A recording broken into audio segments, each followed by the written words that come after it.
I invested $2 million in my son's new wellness resort business. When I finally called to ask about the grand opening, his wife casually replied that it had taken place 10 weeks ago. "We only invited close family and friends," she said. I was not considered close family. Days later, she had the nerve to call me again. "The payment is overdue," she snapped. "Have you transferred the money yet?" I paused. Then I smiled and said nothing. Before I continue this story, let me know which city you are watching from in the comments below. Hit like and subscribe if you have ever had to stand up to people who mistook your generosity for stupidity. My name is Nathaniel. I am 73 years old. I spent 40 years building a freight and logistics empire from the ground up on the freezing streets of Chicago. I started with one broken-down delivery truck. I ended up with a fleet of 218-wheelers moving cargo across the entire country. I dealt with cutthroat union bosses, corrupt politicians, and ruthless competitors. I know what it means to bleed for every dollar. I also know what it means to protect what is mine. When I sold my company 10 years ago, I did not announce it to the world. I quietly set up a private trust. I did not buy flashy cars or giant mansions. I lived quietly in a modest but comfortable home. My only son, Julian, however, grew up with everything I never had. After his mother, Vivian, passed away when he was just 10, I gave him the best education, the best opportunities, and unfortunately a soft life that made him weak. I spent my life building a fortress so he would never have to shiver in the cold, but I forgot to teach him how to fight the wolves. Julian married Chloe. Chloe came from a wealthy white family with a long lineage of country club memberships and a staggering sense of entitlement. Her father, Richard, liked to parade around as a real estate mogul. From the moment I met Chloe, she looked at me like I was the hired help. To her, I was just an old black man who somehow stumbled into a little bit of retirement money. She never understood that in my world you do not survive by accident. You survive by anticipating betrayal. You survive by reading the fine print that everyone else ignores. A year ago, Julian came to me with a business proposal. He and Chloe wanted to open a luxury wellness resort just outside the city. It was supposed to be an exclusive retreat for the ultra-rich. Julian begged me for the seed money. He said Chloe's father, Richard, was bringing in his own construction firm to handle the build, but they needed $2 million in liquid cash to secure the property and begin renovations. I looked at the business plan. It was sloppy, but Julian was my son. I wanted to see him succeed. I wanted him to build his own table, so I gave him the $2 million. For months, I heard nothing. Whenever I called Julian, he was always too busy to talk. He would say they were overwhelmed with permits and construction delays. I gave them space.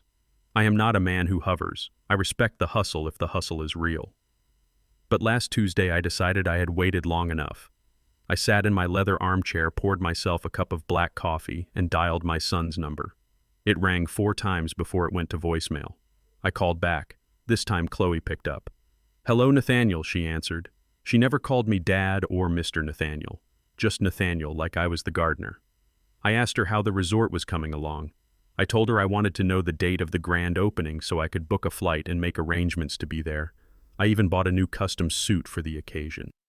Chloe let out a short, annoyed sigh. "Oh," she said, her voice dripping with careless disregard. "The grand opening was 10 weeks ago, Nathaniel. We had a soft launch in early October." I sat perfectly still. The coffee in my mug suddenly stopped giving off steam. 10 weeks ago. I processed the words slowly. I asked her why I was not informed, why the man who funded the entire foundation of their dream was not standing there to cut the ribbon. "Well, Nathaniel, it was a very exclusive event," Chloe said without a hint of shame. "We wanted to keep the guest list highly curated. We only invited close family and friends, you know how it is. We had to impress the local investors and my father's business partners. We just did not think it was your kind of scene, Nathaniel. It was a very sophisticated crowd. We did not want you to feel out of place." Out of place. I built the very floor she was standing on, but she decided I was not sophisticated enough to walk on it. I was the father of the groom. I was the primary financial backer. But to Chloe and her aristocratic circle, I was a ghost. I was a wallet with no face. They gladly took my $2 million, but they were too embarrassed to have an old black man from Chicago standing in their pristine white lobby. A lesser man would have yelled. A weaker man would have demanded an apology or cried about disrespect. I did neither. Anger is a useless emotion. Anger makes you loud, and loud people are easy to defeat. I prefer the silence. Silence makes your enemies comfortable. It makes them careless. I simply breathed in and replied, "I understand, Chloe. Congratulations on the launch." Then I hung up the phone. I did not call Julian to complain. I did not text them angry messages. I sat in my silent house and let the absolute clarity of the situation wash over me. Julian had made his choice. He had allowed his wife to disrespect his father. He had traded his bloodline for a seat at a table that would never truly respect him. They thought I was just a naive old man who handed over a fortune and forgot about it. They thought the transaction was over. They thought they held all the leverage because the building was already standing. They were very wrong. Exactly 4 days later, my phone rang again. It was Chloe. I let it ring 3 times before I answered. "Nathaniel, we have a problem," she said immediately. No greeting, no small talk. "What is the problem, Chloe?" I asked calmly. "The third quarter payment is overdue," she snapped. Her tone was sharp and commanding. "My father Richard has construction crews threatening to walk off the site. We need the next installment of $500,000 transferred today. We sent you the email reminder last week. Have you transferred the money yet? You are putting our entire operation at risk, Nathaniel. You need to call your bank immediately." I listened to the shrill panic in her voice. I pictured her standing in her luxurious resort barking orders at the man who bought the ground she was standing on. She actually believed she held the power. She believed my money was her birthright. I paused. I let the silence stretch over the phone line for 10 agonizing seconds. I could hear her breathing getting heavier. "Nathaniel, are you there?" she demanded. "Yes, Chloe." "I am here," I said softly.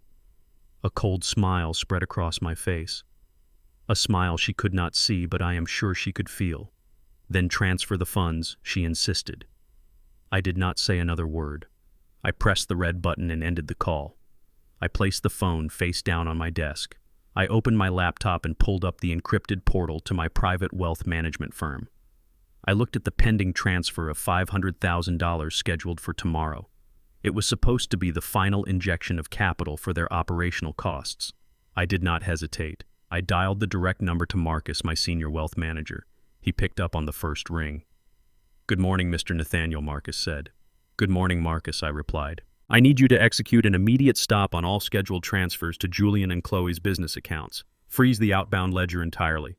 Not a single cent leaves my trust." "Consider it done, sir," Marcus replied smoothly. "Is there anything else?" "Yes," I said, leaning back in my chair. "Pull up the original contract they signed for the $2 million. Have our legal team review the default clauses. We are going to need them very soon." I ended the call with Marcus. The room was quiet again. The ATM was officially closed. Chloe and Julian thought they had outsmarted me. They thought they could take my money, lock me out of the castle, and continue to drain my accounts from the outside. They did not realize that the old man from Chicago never gives away his money for free. Every dollar I gave them came with a very specific legal string attached, and I was about to pull it tight enough to choke their entire empire. They wanted to play high-stakes games with my money. I was going to teach them exactly what happens when you sit down at a table with a man who owns the casino. The sound of squealing tires tore through the quiet morning air of my suburban neighborhood. It was the distinct sound of European engineering being driven by an amateur in a panic. I did not need to look out the window to know my son Julian had arrived. He was driving the imported sports car he bought with the so-called management fees from his new business. I remained seated in my worn leather chair in the corner of my study. This was the same chair where I had negotiated union contracts and destroyed rival trucking companies decades ago. I took a slow sip of my black coffee. It was still hot. The front door flew open. Julian did not bother to knock. He stormed down the hallway and burst into my study like a wild animal. His face was flushed red with anger, and his expensive tailored suit looked uncharacteristically rumpled and ruined. For the first time in his life, my son looked like a frightened boy wearing clothes that were far too big for him. He pointed a shaking finger at me across the room. "What in the world did you do?" he shouted. "My phone has been ringing off the hook all morning. The bank manager called to tell me you put a hard freeze on the outbound wire transfer. Chloe is having a complete breakdown in the living room, and Richard is threatening to pull his entire construction crew off the western wing of the property." "Are you out of your mind, old man?" I did not raise my voice. I did not even set my coffee mug down. I simply looked at the boy I had raised, the boy I had shielded from the bitter freezing winters of Chicago and the ruthless men who ran the freight docks. I had protected him from the ugly side of the world so completely that he grew up believing the world was inherently fair. I made a secure financial fortress for him, but I never taught him how to spot an enemy who smiles warmly. The payment was halted, I said, my voice perfectly level. There is a severe discrepancy in your timeline, Julian. Your wife informed me yesterday that the resort had its grand opening 10 weeks ago. Yet here you are standing in my house demanding $500,000 in operational capital to finish a construction wing. Which one is it? Julian paced back and forth across my Persian rug. He threw his hands up in the air, groaning in frustration as if dealing with a stubborn child. You do not understand how these things work, he said, dripping with the exact same condescension his wife used. It was a soft launch, a highly exclusive preview strictly for high-net-worth individuals. Richard structured the opening that way to maximize early capital while the final sector of the property was being completed. It is a very common strategy in luxury commercial real estate. But that is not something you would know anything about. I let that insult hang in the heavy air of the study. Not something I would know anything about. I spent 40 years moving thousands of tons of freight across the United States. I negotiated multi-million-dollar logistics contracts with vicious men who would break your jaw in an alleyway if you misplaced a decimal point. I built a tangible empire out of blood, sweat, and diesel fuel, while this Richard character likely inherited his entire portfolio from his grandfather. But to my only son, I was just an ignorant old black man who knew absolutely nothing about the sophisticated and complex world of white aristocratic business. Richard has bent over backwards to make this project happen, Julian continued, pacing faster now. He is using his own commercial construction firm to build the resort at cost. Do you have any idea how much money he is saving us? He is an absolute business genius. He has political connections and zoning board relationships that you could not even dream of. And now you are humiliating me in front of him. You are making me look like an incompetent fool who cannot even manage his own silent investor. Silent investor. That was all I was to him now. Not a father, just a source of funds who was misbehaving. I watched my son defend the very man who was actively robbing him blind. Julian was so desperate for Richard's validation and approval. He was so desperate to be accepted into Chloe's elite social circle that he was completely willing to scream at the man who gave him life. He was aggressively defending the wolf while snapping at the guard dog. Julian did not understand that real wealth is not about wearing expensive suits or hosting glamorous parties with local politicians. Real wealth is about control. I learned that on the docks of Chicago when men tried to burn my delivery trucks to the ground to eliminate the competition. I did not fight them with my fists. I bought the land their trucks were parked on and evicted them legally. I learned to destroy my enemies on paper. Richard Sterling was playing a very old and very predictable game. He was overbilling a captive client using his own subsidiary companies to funnel the capital back into his personal accounts. It was a classic embezzlement scheme wrapped up neatly in the shiny packaging of a family business venture. But Julian was too blinded by the luxury to see the trap closing around his own neck. If you do not call your wealth manager right now and authorize that wire transfer, Richard is going to walk, Julian warned, stepping closer to my desk. And if he walks, the entire project stalls. We will be in breach of contract with our premium vendors. Chloe has already started talking about equity restructuring if I cannot pull my weight financially. Do you understand what that means? It means they will push me out of my own company. He was so close to the truth, yet completely blind to it. They were not going to push him out. They had already pushed him out. They were simply waiting for my bank accounts to run completely dry before making his termination official. They had used him to get to my vault, and now that they had the codes, they were preparing to dispose of the middleman. I set my coffee mug down on the wooden desk. I looked up at my only son. I wanted to grab him by the shoulders and shake the ignorance right out of him. I wanted to slap him across the face to wake him up from this pathetic delusion. But a master chess player never wins his matches by flipping the wooden board over in anger. He wins by letting his opponent confidently make the wrong move. "Go home, Julian," I said, my tone completely devoid of emotion. What he asked, taking a confused step backward. I said, "Go home," I repeated. "Go back to your wife. Go back to your father-in-law. Tell them I am a stubborn old fool who needs a few days to figure out how to use the banking application. Tell them whatever you need to tell them to save face. But get out of my house right now." Julian stared at me, his chest heaving. He had expected a massive argument. He had expected me to yell back or perhaps cave to his demands. My absolute cold and calculated silence terrified him much more than any violent threat I could have made. "You are ruining my life," he hissed, turning toward the door. I swear to God, if I lose this company because of your petty, massive ego, I will never, ever speak to you again." He slammed the door so hard the framed photographs on the wall rattled. One of those pictures was of Julian when he was 12 years old holding a first-place trophy from a science fair. I stared at that picture for a long time. Then I reached for my phone. I dialed a number I had not called in 3 years. It was the direct line to Desmond. Desmond was not a standard corporate banker or a typical corporate defense lawyer. He was a forensic accountant. We worked together back in Chicago when I needed to audit a rival transport company before executing a hostile takeover.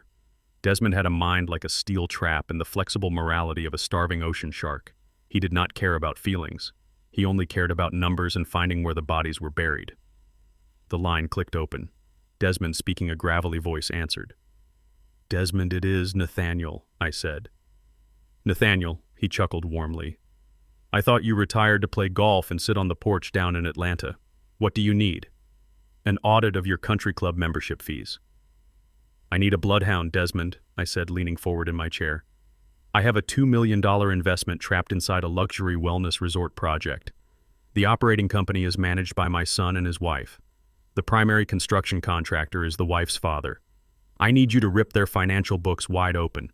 I want to know exactly where every single penny of my money went. I want construction invoices, fabricated payroll records, shell companies' offshore accounts, and every single hidden vendor contract.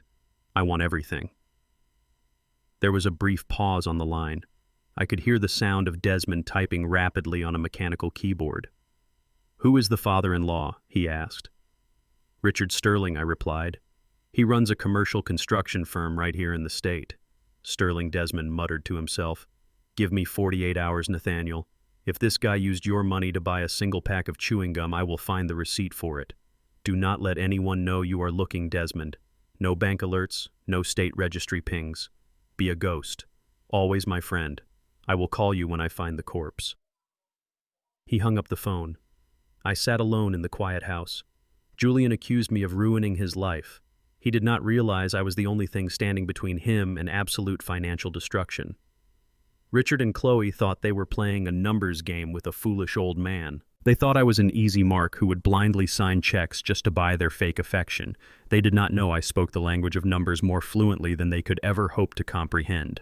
I built my empire by hunting predators much larger and much smarter than Richard Sterling. The audit had officially begun, and when the truth came out, I was going to burn their fake aristocratic world straight to the ground. The waiting is always the hardest part for amateurs. They pace around the room. They chew their fingernails. They let anxiety eat away at their discipline. But I am not an amateur. I spent my younger years running logistics in Chicago. When you manage a fleet of 200 freight trucks moving across the Midwest, you learn how to wait. I remember a winter in 1982 when a rival outfit tried to hijack 3 of my trucks carrying high-value electronics. They thought they could just swallow my cargo and disappear into the snow. They did not know that I had already installed early tracking devices hidden deep inside the chassis of every single vehicle I owned. I did not call the police right away. I sat in my freezing office and watched the blinking red dots on a monitor. I waited for them to lead me all the way back to their central distribution hub. Then I took everything they had. Patience is not just a virtue. Patience is a weapon. It is the quiet act of letting your enemy dig a hole deep enough that they can never climb out of it. I spent the next 2 days tending to my garden. I pruned the rose bushes my late wife Vivian planted. I watered the hydrangeas. I drank my black coffee on the back porch and listened to the birds. I did not look at my phone. I knew Desmond would call when he had the corpse. That is what we always called the undeniable proof of financial treason. The corpse. On the 3rd morning, my phone vibrated on the kitchen counter. I picked it up. Desmond did not say hello. He just told me to check my secure email server. He said I was going to want to sit down for this one. I took my coffee into the study and booted up my laptop. I opened the encrypted file Desmond had sent. It was a 90-page forensic audit. The numbers were laid out with surgical precision. I read through the summary report first. Desmond was a master at his craft. He had peeled back the layers of Richard Sterling and his so-called commercial construction empire. It turned out that the empire was nothing more than a crumbling shack built on decades of bad debt and failed projects. Richard was not a wealthy aristocrat. He was a desperate man drowning in a sea of unpaid loans and tax liens. His construction firm had not landed a major commercial contract in over 4 years. He was surviving on the fading reputation of his grandfather and the illusion of high society wealth. He drove leased cars. He remortgaged his country estate twice. He was on the verge of total bankruptcy when my son Julian brought him the perfect lifeline. That lifeline was me. I scrolled down to the itemized ledger. Desmond had tracked every single dollar of the $2 million I transferred to the wellness resort project. Richard had set himself up as the primary general contractor. This meant he controlled the flow of all incoming capital. He was supposed to use my money to hire subcontractors, buy premium materials, and secure the necessary permits. Instead, he used my money as his own personal bailout fund. The method was painfully simple but effective enough to fool a novice like Julian. Richard created a series of phantom vendor accounts under the umbrella of his construction firm. He invoiced the wellness resort for luxury imported Italian marble, but he actually purchased cheap ceramic tiles from a liquidator. He billed the resort for high-end commercial plumbing systems, but he installed standard residential pipes using unlicensed day laborers. He charged my son a 50% markup on every single nail piece of wood and gallon of paint used on the property. But the overbilling was only the beginning of the theft. Desmond found the real bleeding in the consulting fees. Richard had established 3 separate shell companies registered in Delaware. These companies provided absolutely zero services. They existed only on paper.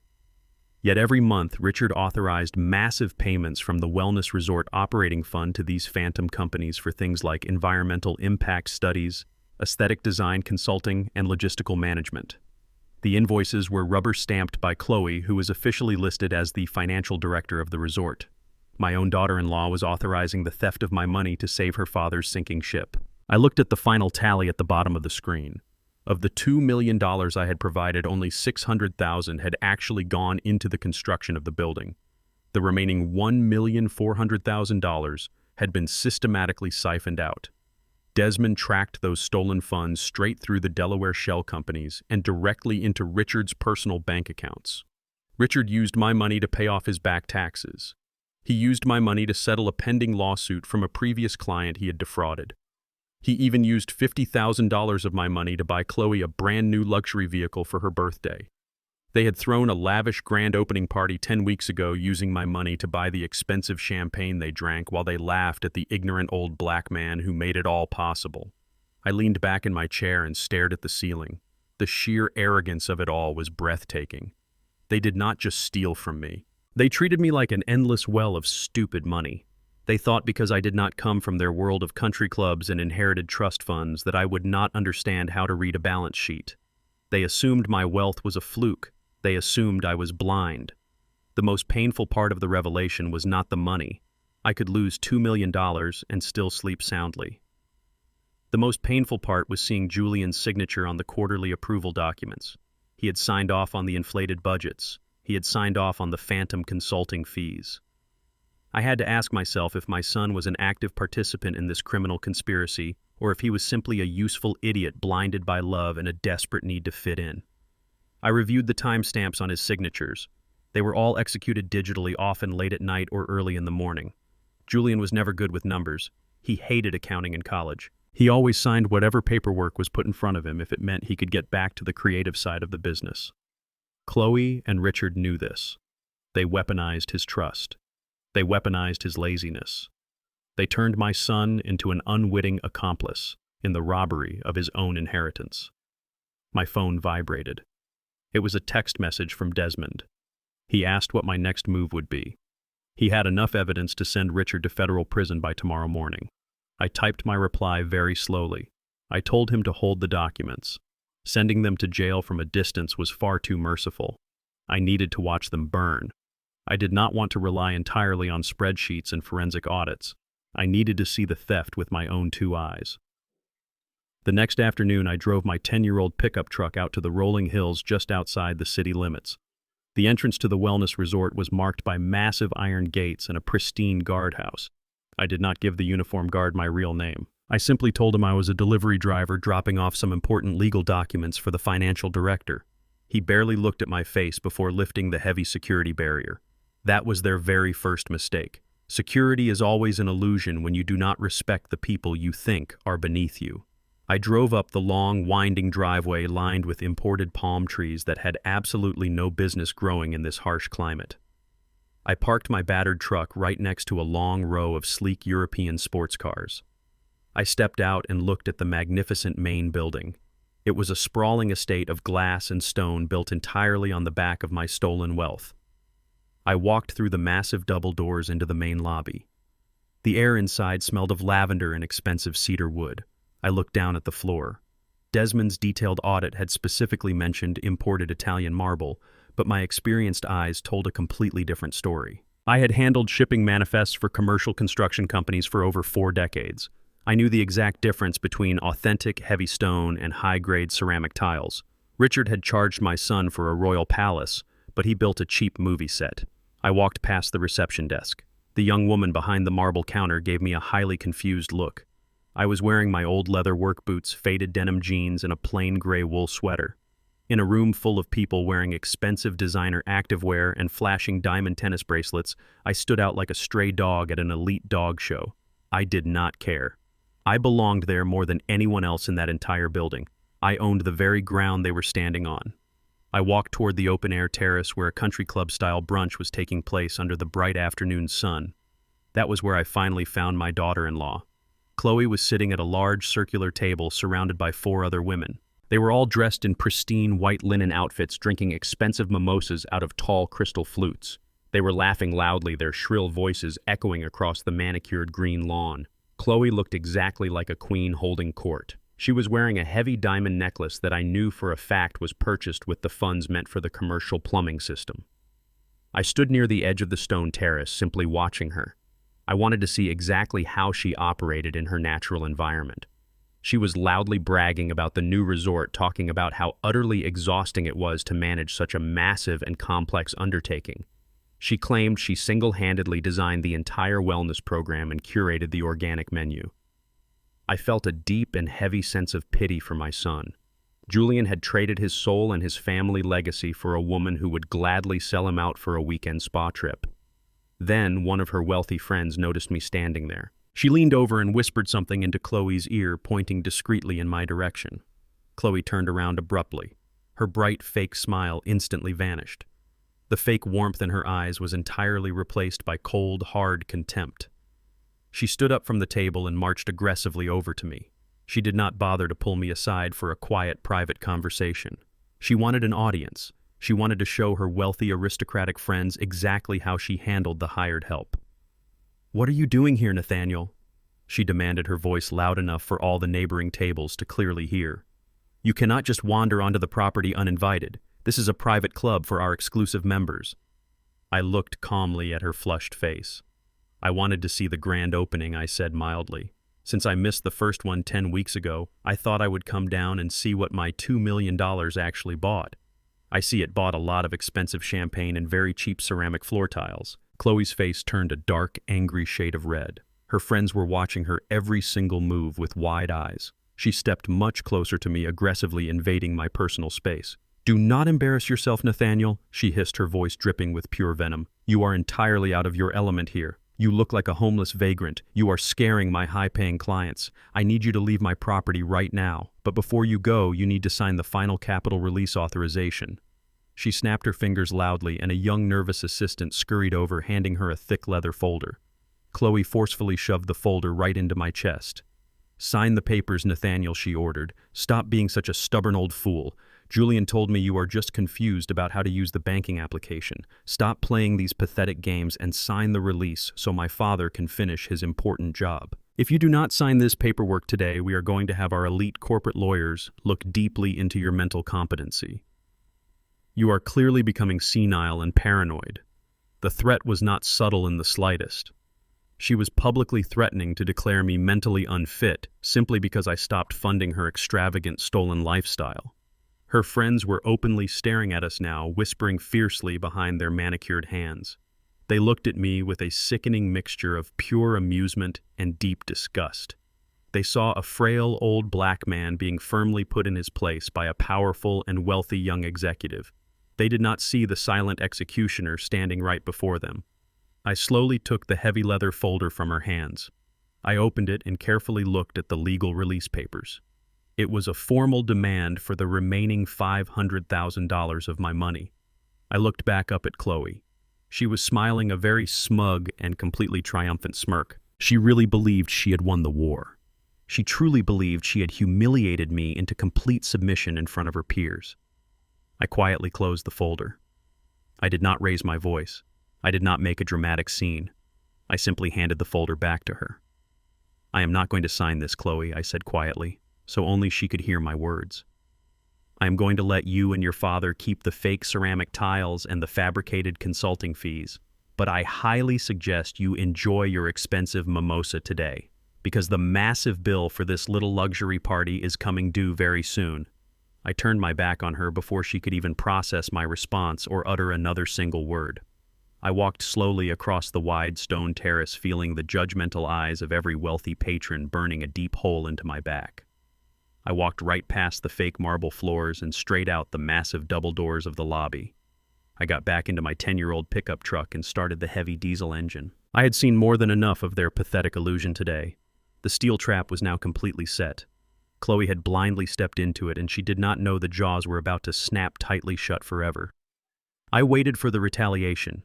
When you cut off the oxygen to a fire, it does not just quietly burn out right away. It gasps and flares up, trying to consume anything within its reach to stay alive.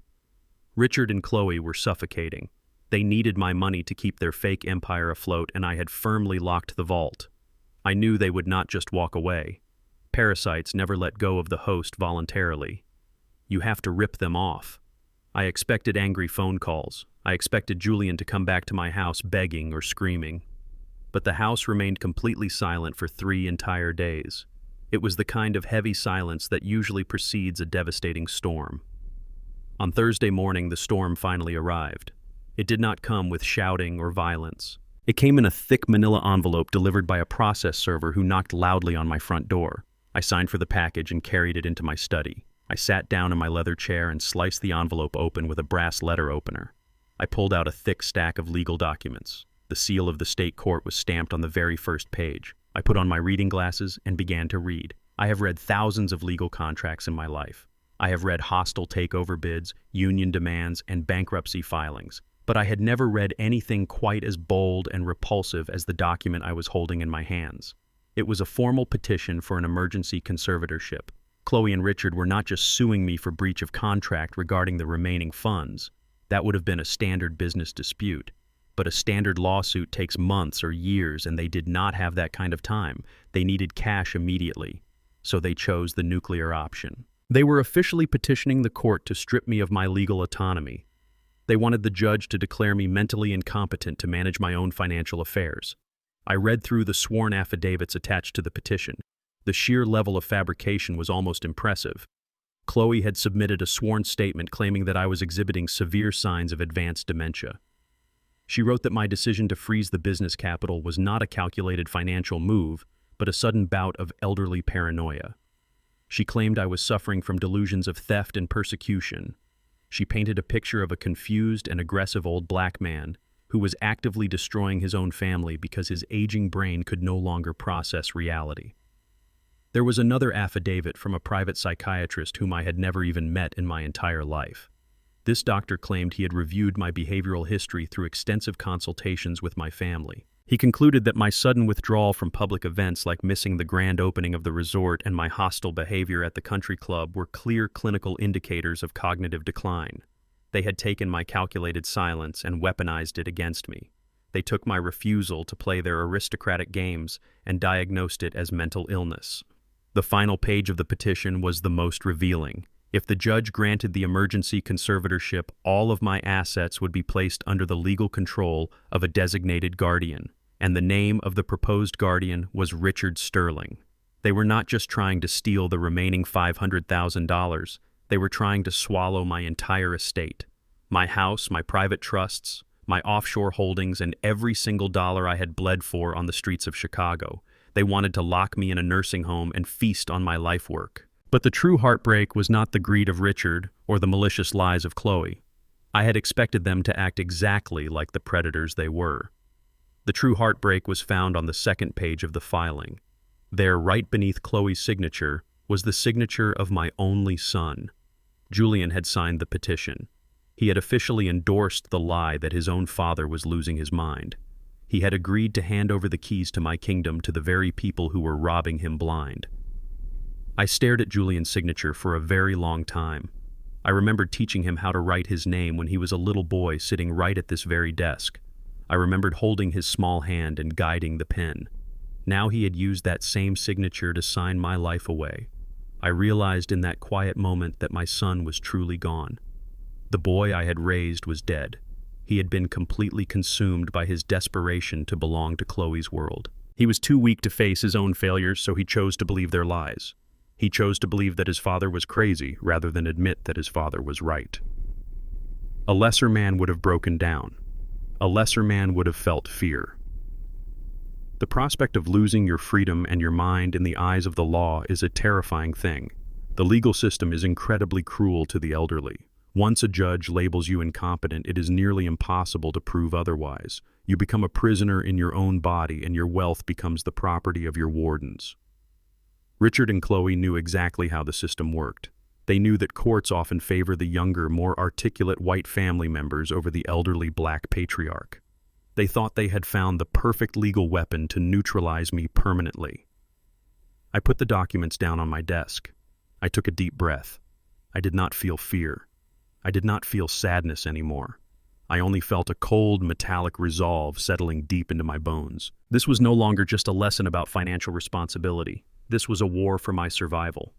They had decided to cross the final line. They wanted to take my mind and my dignity.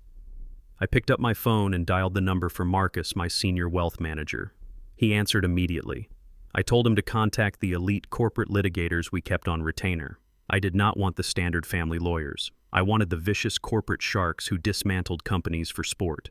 I wanted the men who charged $1,000 an hour to burn their opponents to the ground.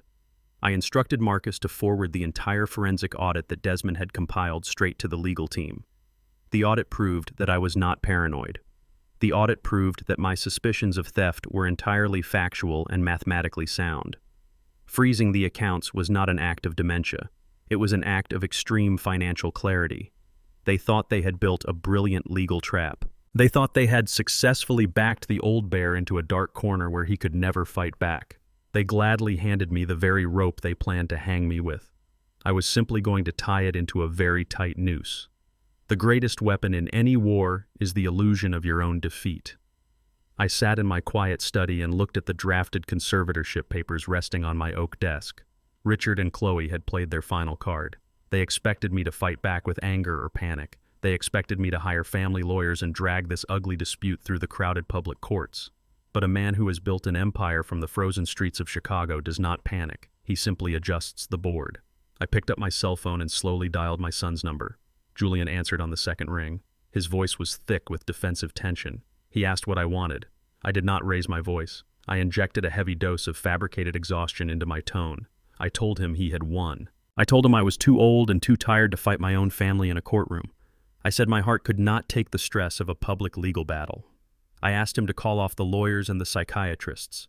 I promised I would sign the remaining business capital over and step down completely right now. I heard a sharp intake of breath on the other end of the line. Julian was genuinely surprised, but his relief was instantly palpable. He quickly tried to mask his joy with a tone of fake sympathy. He told me it was for the best. He said I was making the right choice for my health and for the legacy of the family. He promised that he and Chloe would take excellent care of the wellness resort. He actually believed he was the architect of my surrender.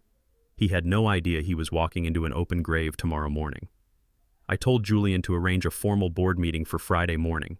I said I wanted to hand over the reins officially in front of Richard and the other executives. I wanted everything documented properly so I could finally retire in absolute peace. Julian eagerly agreed. He said he would have Chloe draft the final release papers immediately. We ended the call. I placed the phone gently on my desk and allowed myself a single cold smile. The hook was set. Now I just needed to let them pull the heavy line, thinking they had caught a massive blind whale. To understand the trap, you must understand the financial architecture of my investment. I did not simply write a personal check to my son. I routed the $2 million through a shadow holding company I owned called Apex Horizon. On paper, Apex Horizon is a faceless corporate entity managed by aggressive attorneys. Richard and Chloe never bothered to look past the first layer of paperwork. They saw my money and grabbed it blindly. They did not realize Apex Horizon held a senior loan over their resort operation. This loan meant that I did not just own a minor percentage of their business. It meant I owned the debt that controlled their entire financial existence.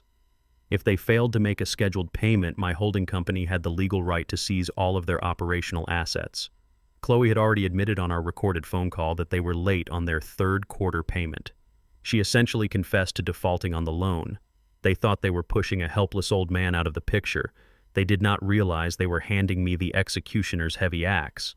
Later that evening, my private investigator sent me a digital copy of an internal email from Chloe. The moment Julian told her about my surrender, she went into an absolute frenzy of arrogant celebration. She immediately contacted a major public relations firm. She drafted a massive press release announcing that the wellness resort had successfully secured full independent capital control. She planned to send the press release to every major lifestyle magazine and business journal in the city on Friday afternoon. She wanted the entire world to know that she and Richard were the sole supreme rulers of the resort. Richard was equally blinded by his own toxic greed.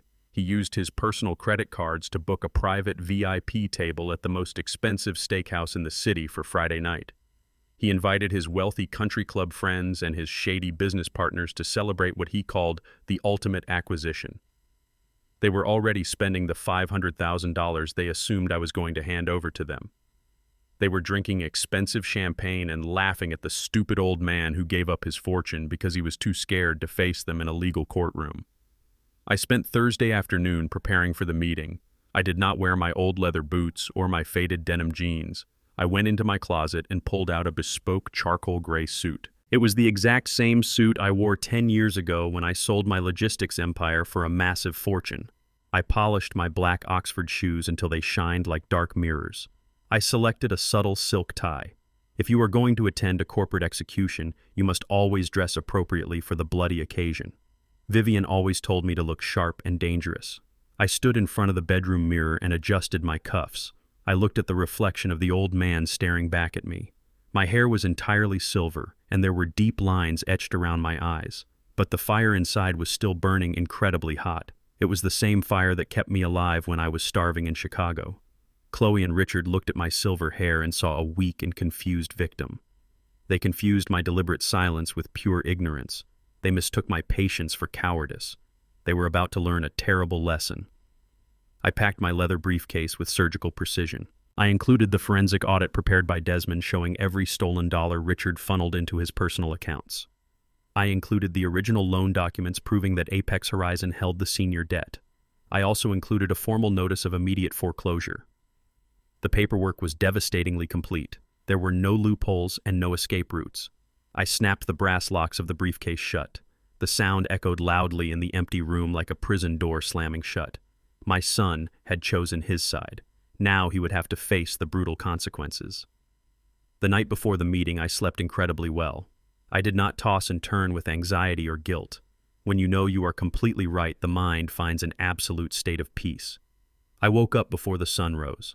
I brewed my black coffee and sat on the porch watching the morning mist roll over the grass. I thought about the sheer arrogance of people who believe they can steal without paying the ultimate price. I finished my coffee and picked up my keys. The trap was perfectly set. It was finally time to spring the steel jaws. The morning sun reflected blindly off the massive glass windows of the wellness resort. I parked my pickup truck in the very back of the parking lot. I stepped out and adjusted my charcoal gray suit. I felt the comforting weight of the leather briefcase in my left hand. Today was a day for absolute surgical precision. I walked slowly toward the main entrance. I had spent 40 years building wealth from nothing in Chicago. I knew exactly how fragile an empire could be when built on lies.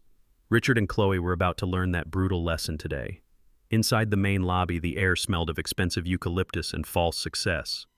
I bypassed the front desk and made my way toward the executive suites. I could hear loud laughter echoing down the long marble hallway. It was the arrogant laughter of people who thought they won the war. I stopped just outside the heavy oak doors of the boardroom. I stood still and listened to the vultures fighting over the fresh carcass. Richard was loudly holding court inside. He was talking about expansion plans and securing new commercial loans. I heard Chloe chime in, agreeing with her father. Julian was also in the room, but he was completely silent. I turned the brass handle and stepped slowly into the massive room.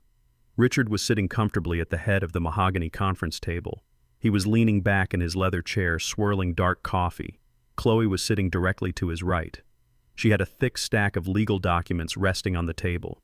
They were the vicious conservatorship papers ready to be filed with the court. Julian was sitting on the far side looking down at his empty hands. The room fell into an immediate dead silence when they saw my face. "Good morning, Nathaniel," Richard said, a smug smile spreading across his wrinkled face. "We were beginning to think you were not going to show up today. Please take a seat right now so we can get this over quickly." I did not sit down. I stood silently at the opposite end of the table and looked directly at him. Richard thought his cheap construction scams made him invincible. Chloe eagerly tapped her manicured fingers on top of the conservatorship papers. "We have the legal documents prepared for your signature, Nathaniel," she said sweetly. "This is absolutely the best decision for everyone involved. Julian fully agrees that your declining health needs to be our primary focus. Once you sign the capital release authorization, we will withdraw this medical petition. You can simply go home and rest peacefully." It was blatant criminal extortion. They were actively holding my personal freedom hostage in exchange for my money. But I did not come to this meeting alone. I stepped aside and left the heavy wooden doorway wide open. 3 imposing men walked confidently into the boardroom right behind me. They were absolute corporate assassins. The first man was Marcus, my trusted senior wealth manager. The second man was David, a ruthless corporate litigator who dismantled fraudulent companies. The third man was someone Richard and Chloe had never seen before. He was the official senior legal representative of Apex Horizon. The smug smile on Richard's face instantly vanished without a trace. He sat forward in his leather chair, staring at the 3 strange men. Chloe's hand slowly moved away from her cruel extortion papers. The heavy atmosphere shifted from arrogant celebration to sudden icy confusion. "Who exactly are these people?" Richard demanded, loudly, losing his confident, booming quality. "This is a private, closed-door executive board meeting. You have no legal right to bring outside counsel into this room." I finally pulled out a heavy leather chair and sat down calmly. I placed my leather briefcase firmly on the polished mahogany wood. "These men are not outside counsel, Richard," I said incredibly calmly. "They are the actual legitimate owners of this room. We are not here to sign your pathetic release papers today. We are here to conduct a formal criminal audit of your financial mismanagement." Chloe jumped up from her leather chair, her face flushed with hot anger. "You cannot do this!" "Nathaniel," she yelled, pointing a violently shaking finger at me. "Julian is the chief executive officer of this entire company. If you do not sign these legal papers, we are going to a judge. We will quickly have you legally declared mentally incompetent by noon today." Julian finally looked up from his shaking hands. His face was pale and covered in cold, nervous sweat. "Dad, please," he whispered, his voice trembling heavily. "Just sign the papers now. They are going to take your house, Dad." I looked at my only son with profound sadness and absolute cold resolve. I was not angry at him anymore. I just felt sorry for his weakness. "Julian," I said, my voice incredibly steady and low. "I spent my life building a strong table so you would have a safe place to eat.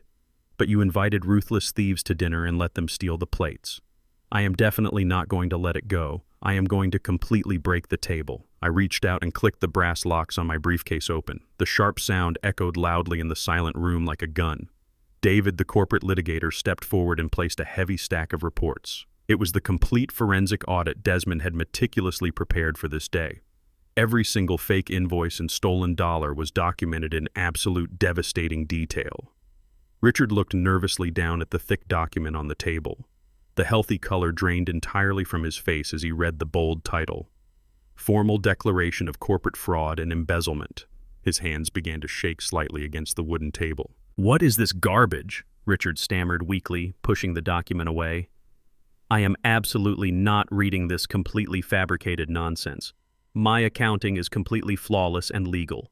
That is not garbage, Richard," I replied, leaning forward, folding my hands together. "That is a highly detailed map of your future federal prison cell."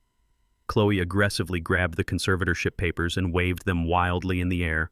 "I do not care what fake papers you brought here," she screamed loudly. "You are a sick, highly paranoid old man. We are calling the state court right now. You are going straight to a locked nursing home today." The representative from Apex Horizon finally stepped forward toward the table. He simply placed a single sheet of official paper on top of Chloe's threat. "You are not calling anyone," he said in a completely cold professional tone. "I represent Apex Horizon, the primary senior debt holder for this entire commercial operation. We have thoroughly reviewed the recent financial disclosures and found massive criminal irregularities. Because of your complete failure to meet the third quarter payment obligations, you are officially in total breach of contract. As of this exact moment, Apex Horizon is seizing full operational control of all corporate assets immediately." Richard gasped heavily for air, exactly like a drowning man.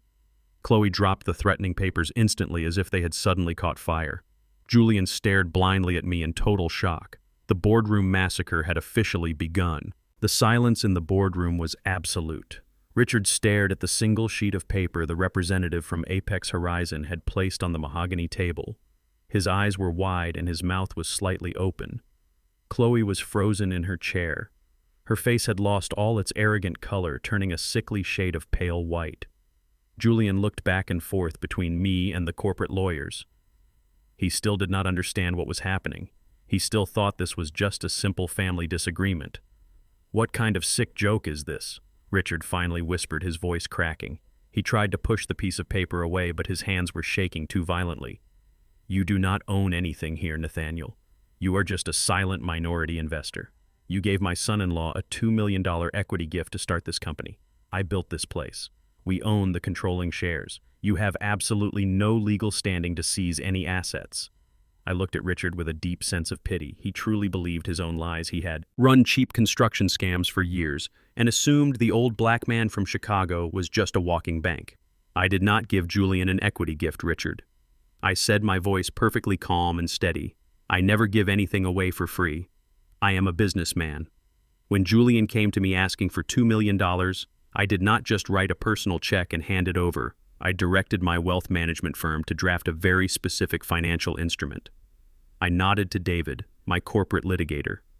David opened his heavy leather briefcase and pulled out a thick bound contract. He slid it across the polished wooden table. It stopped right in front of Julian. "Look at the cover page." "Julian," I commanded softly. My son slowly reached out with trembling fingers. He opened the heavy cover. He stared at the bold black letters printed at the top of the very first page. He read the words out loud in a barely audible whisper. "Senior, secured, mezzanine, loan agreement." "That is exactly right," I said, leaning forward slightly. $2 million was not equity. It was not a gift. It was a high-interest mezzanine loan secured directly against the total operating assets of this entire wellness resort. My holding company, Apex Horizon, provided the capital. In exchange, Apex Horizon holds the senior debt position. That means before you pay your construction teams, before you pay your vendors, and certainly before you pay yourselves, you must pay the monthly premium to Apex Horizon. Julian looked up at me with tears welling in his eyes. "But I do not remember signing a loan, Dad," he said, his voice breaking. "You told me it was the seed money. You told me you wanted me to build my own table." "I did want you to build your own table, Julian," I replied firmly. "But I also wanted to see if you were mature enough to read the blueprints. I handed you a 40-page legal contract. I specifically told you to have your own independent lawyer review it before you signed the final page. Did you do that, Julian? Did you read even a single page of the document that funded your entire fake empire?" Julian slowly lowered his head. A single tear rolled down his cheek and hit the mahogany table. "No," he whispered. "I just signed the last page. Chloe said we needed the money immediately to secure the construction permits. We were in a rush. You were in a rush to pretend you were wealthy," I corrected him. "You were in a rush to impress your new father-in-law, and because of your desperate laziness, you signed away the entire company." Chloe suddenly slammed her hands on the table. She jumped out of her chair, her eyes blazing with desperate fury. "This is illegal," she screamed loudly. "This is predatory lending. We will take you to court, Nathaniel. We will sue you for fraud. You tricked your own son into signing a loan he did not understand. A judge will throw this entire contract straight into the garbage." I did not even look at her. I kept my eyes locked on Richard, who was currently sweating through his expensive tailored suit. "There was no fraud, Chloe," I said. "Chloe, calmly, Julian is a legally competent adult acting as the chief executive officer of a commercial enterprise. He signed a standard commercial loan agreement, and for the first 2 months, everything was perfectly fine. The resort operating account made the required interest payments to Apex Horizon automatically. But then something very interesting happened last month. I turned my attention entirely to Chloe now. She froze under my cold gaze. Last month, Richard realized his construction company was going completely bankrupt. I explained, outlining the exact timeline. He needed a massive injection of cash to pay his back taxes and avoid federal prosecution. So he instructed you, Chloe, to divert the operational funds. You stopped paying the vendors, you stopped paying the subcontractors, and most importantly, you stopped paying the scheduled premium to Apex Horizon. That is a complete lie, Richard shouted, slamming his fist on the table. We never missed a payment. We are completely solvent, David. The litigator pulled out another sheet of paper. It was a printed transcript of the recorded phone call I had with Chloe earlier this week. David cleared his throat and began to read the transcript out loud. Quote, Nathaniel, we have a problem. The third quarter payment is overdue. We need the next installment of $500,000 transferred today. Unquote. David placed the transcript gently on the table. He looked directly at Chloe. You admitted on a recorded line that the payment was overdue. Mrs. Sterling, but you were confused about who owed the money. You thought Nathaniel owed you the next installment. In reality, the wellness resort owed Apex Horizon the monthly loan premium. By failing to remit that payment, you triggered the automatic default clause written clearly in Section 4 of the mezzanine agreement. The reality of the situation finally crashed down heavily on Richard and Chloe. The arrogance completely evaporated, leaving behind only raw, terrifying panic. They had built massive, beautiful building using my money.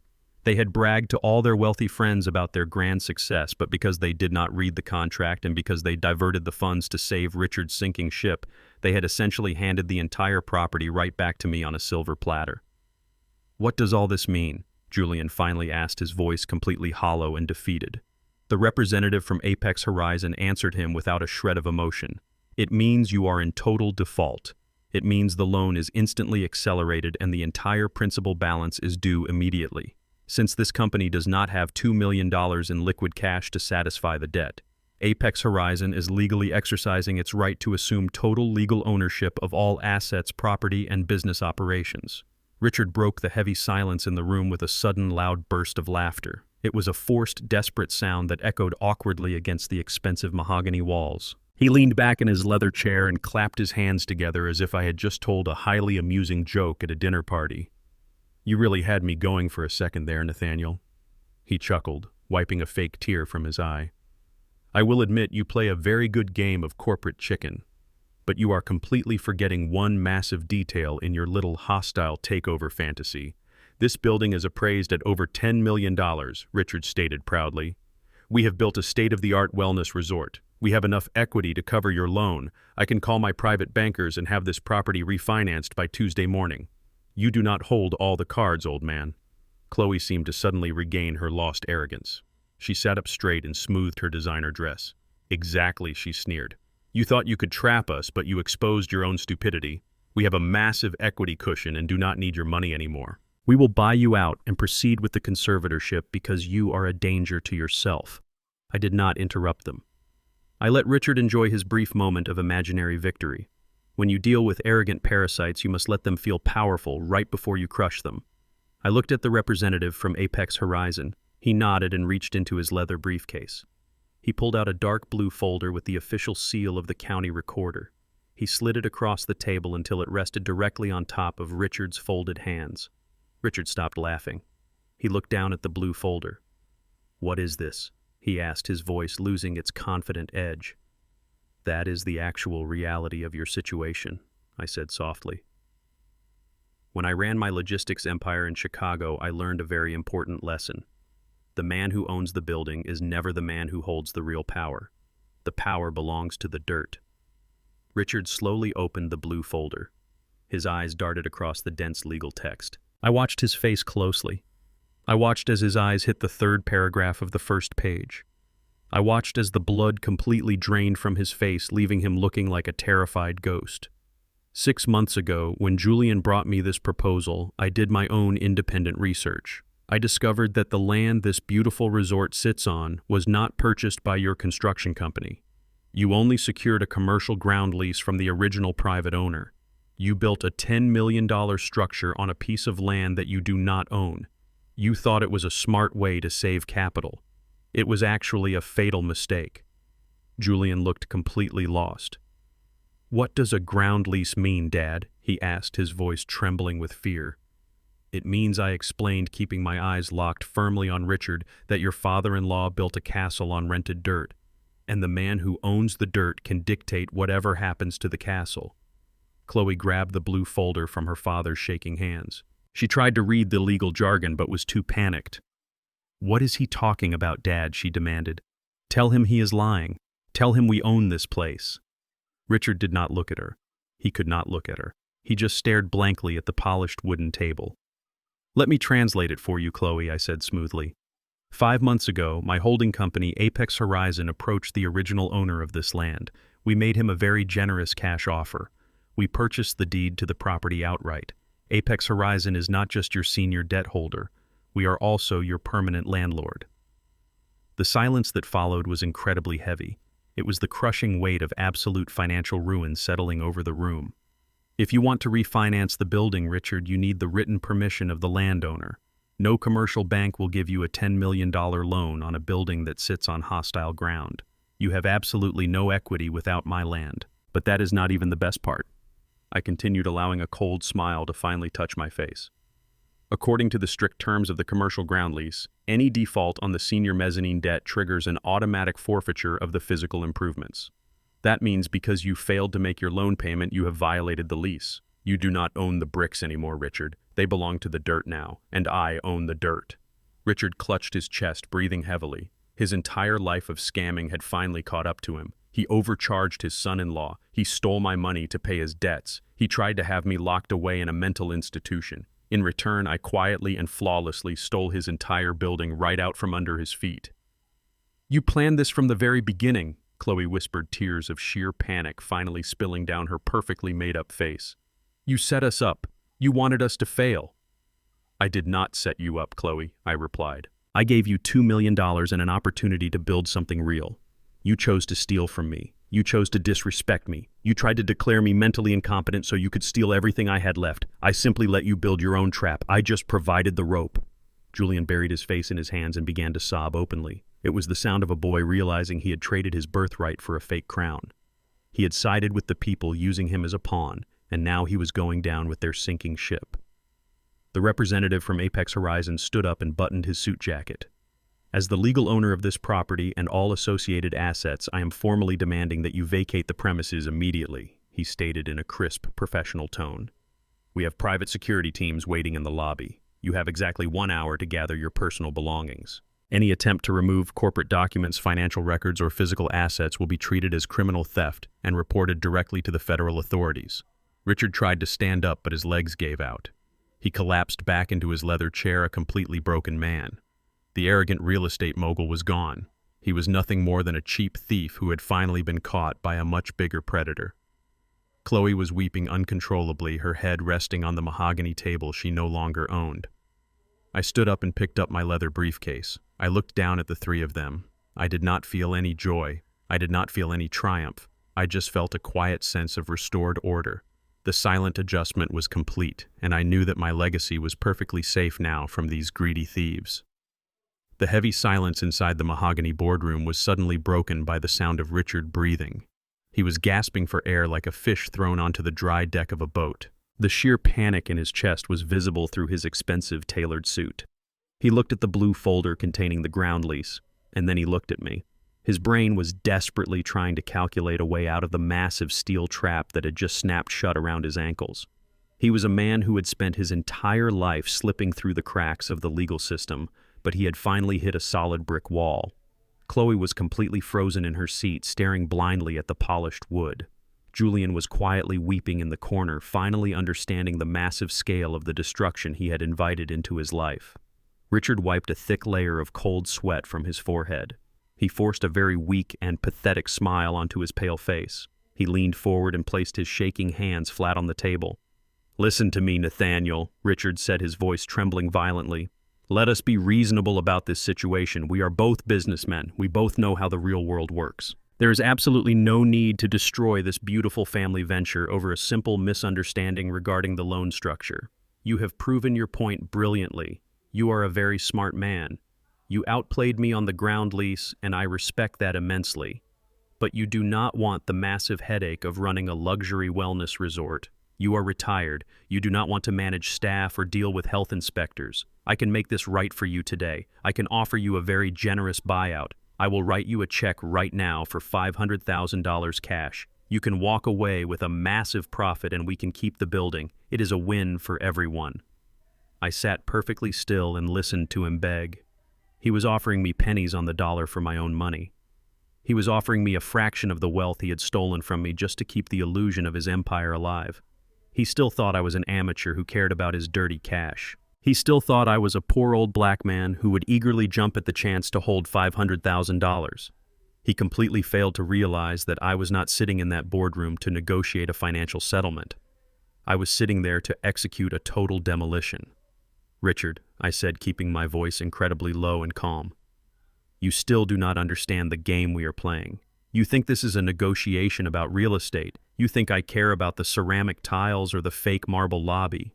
I built a multi-million-dollar logistics empire in Chicago before you even knew how to tie your own expensive leather shoes. I do not need your money. I do not need a buyout from a desperate thief who is drowning in his own bad debt. I did not come here today to take your money. I came here today to take your freedom." Richard stopped trying to force his pathetic smile. The color completely drained from his face again, leaving him looking like a sick old man. "What are you talking about?" he whispered. I nodded to David, my corporate litigator. David reached into his heavy briefcase one more time. He pulled out a thick red folder. It was significantly larger than the blue folder containing the ground lease. David placed the red folder gently on the table and slid it slowly across the polished wood. It stopped directly in front of Richard, right next to the blue folder. "Go ahead and open it, Richard," I instructed smoothly. "It is a very fascinating story. It is a story about a failing commercial construction company and a desperate man who decided to rob his own son-in-law to pay his back taxes." Richard stared at the red folder as if it were a live explosive device. His hand shook so badly he could barely grip the edge of the cardboard cover. He slowly flipped it open. The first page was a detailed executive summary prepared by Desmond, my forensic accountant. "While you were busy drinking expensive champagne at the country club and laughing at me, I hired a forensic accountant," I explained, my voice cutting through the silent room like a razor blade. "He spent the last 4 days completely tearing your fake empire apart. He found every single dollar you stole. He found the 3 dummy shell companies you registered in Delaware.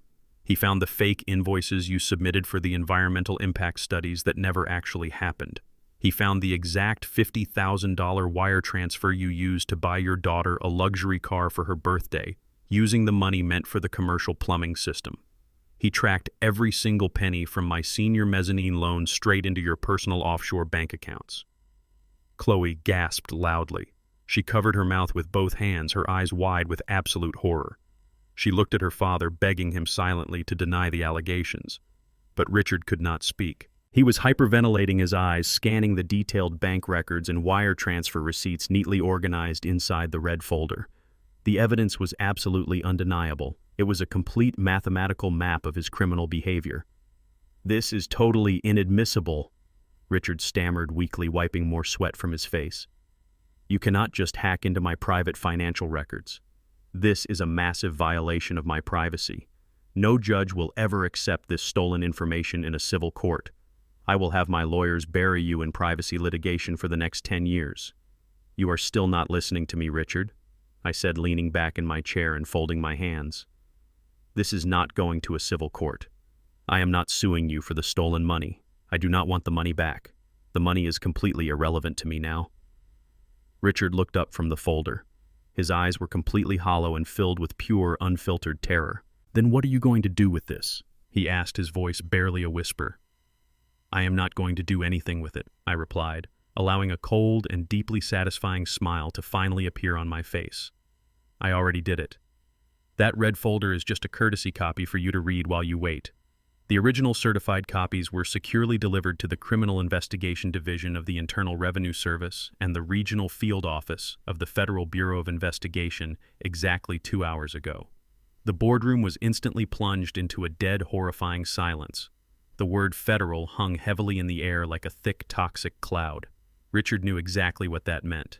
State courts deal with fines and civil settlements. Federal courts deal with mandatory prison sentences and total asset forfeiture. You committed massive wire fraud, Richard Furt explained slowly, ensuring he understood every single word.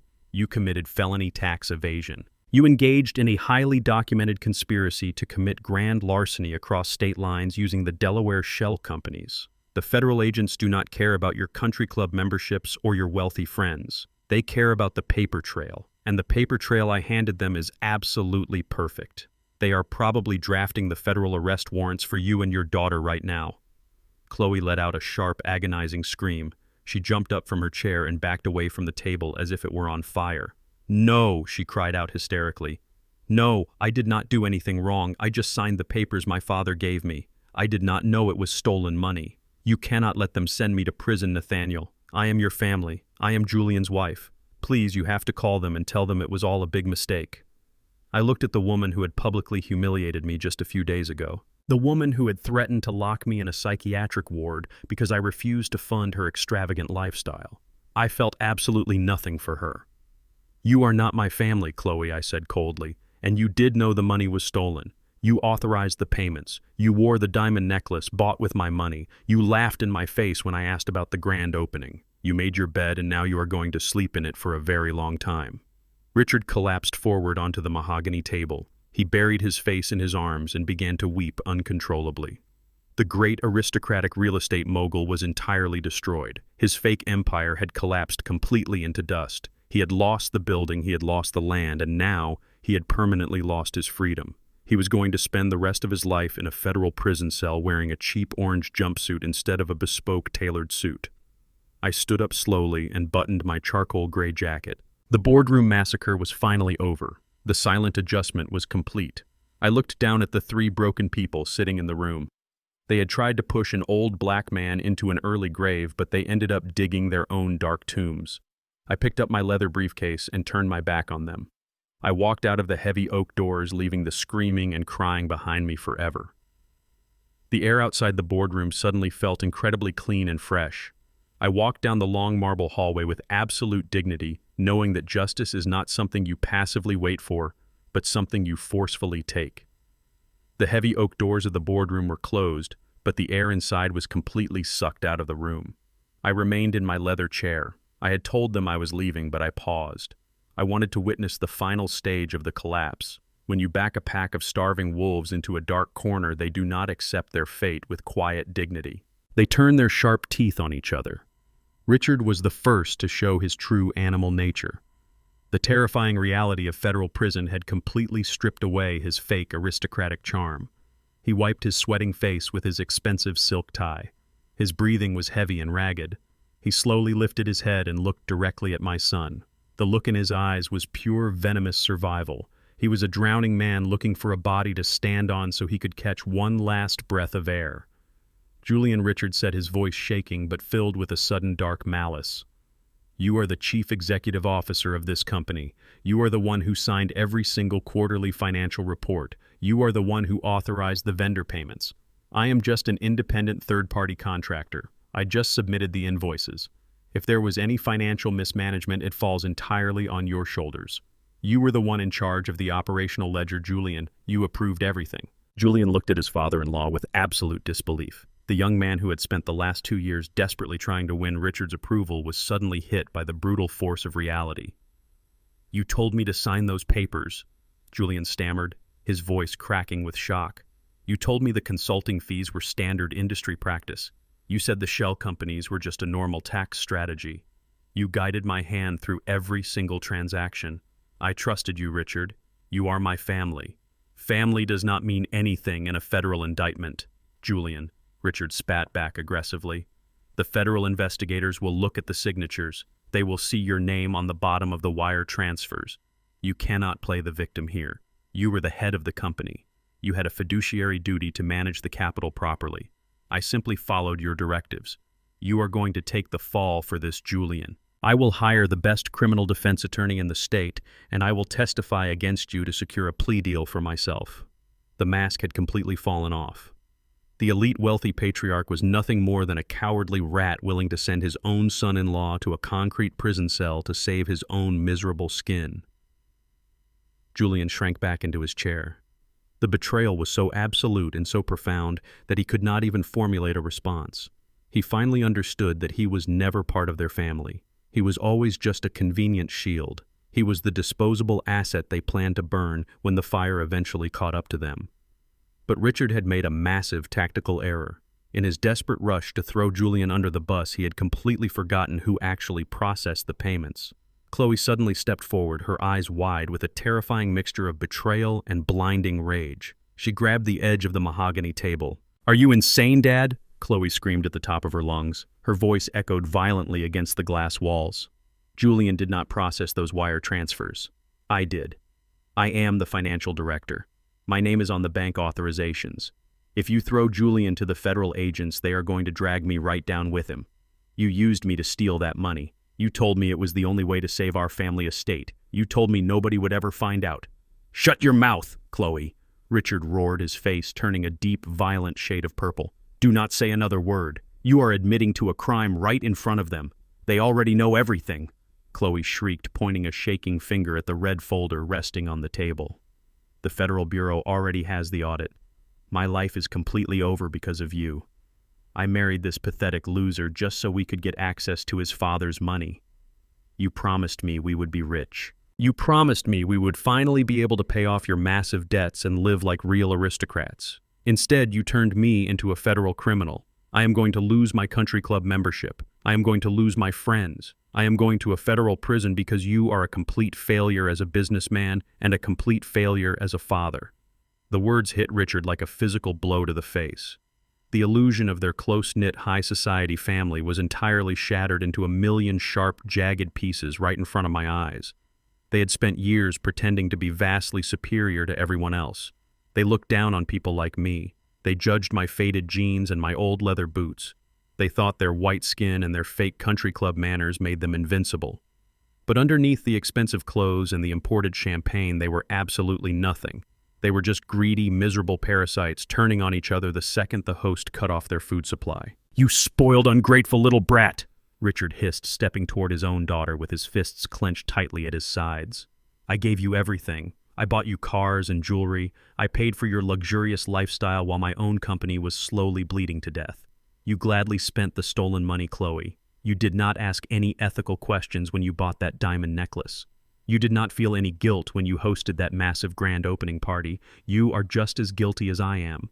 If I am going down, I am taking you right down with me. You will not survive a single week in a prison cell. Chloe completely lost her mind. She lunged forward and grabbed the thick red folder containing the forensic audit. She threw it directly at her father's face. The folder hit his chest and the heavy pages scattered all over the polished wooden floor. You ruined my life, she sobbed hysterically, sinking to her knees amidst the scattered evidence of their crimes. You ruined everything. I hate you. I wish you were dead. I sat back and just watched the magnificent destruction unfolding silently before me. I did not say a single word. I had orchestrated this complete bloodbath using nothing more than ink and paper. I simply used their own toxic greed to build a bomb and locked them inside a room with it.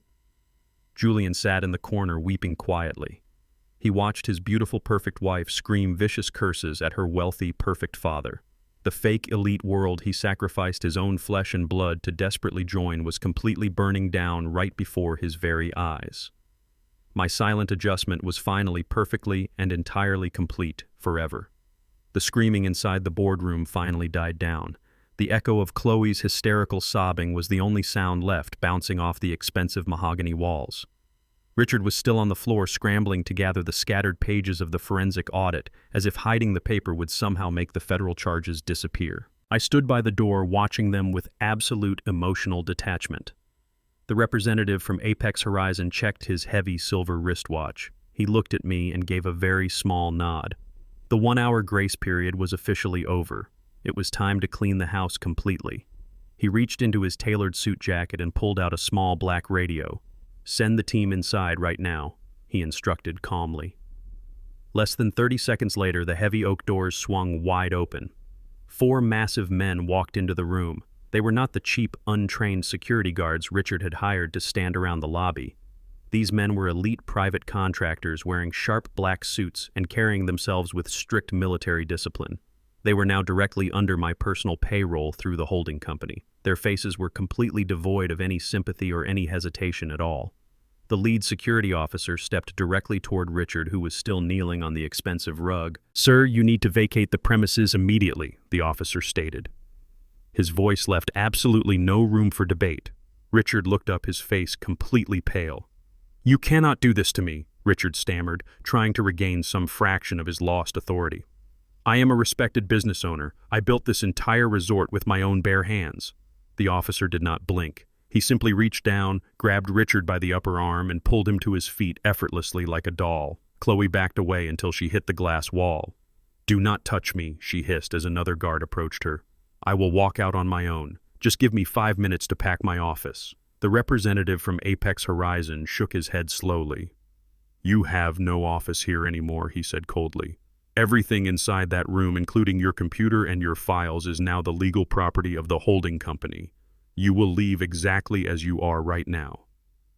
Chloe looked down at her empty, shaking hands. She had absolutely nothing left to her name today. Nothing. Julian stood up from his corner chair looking completely shattered. He took a step toward me but stopped when he saw the cold, blank expression on my face. I did not offer him any comfort. He needed to feel the intense, burning sting of his own foolish choices. The guards motioned for them to walk toward the door. Richard stumbled slightly, his expensive leather shoes scraping awkwardly against the floor.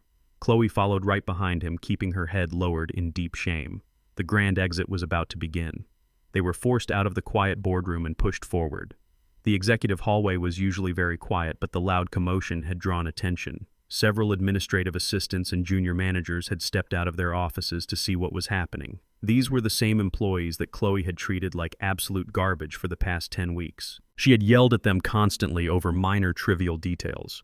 Now those same employees stood silently watching their arrogant boss being frog-marched down the corridor by large security guards. Nobody looked sad. Nobody offered to help her.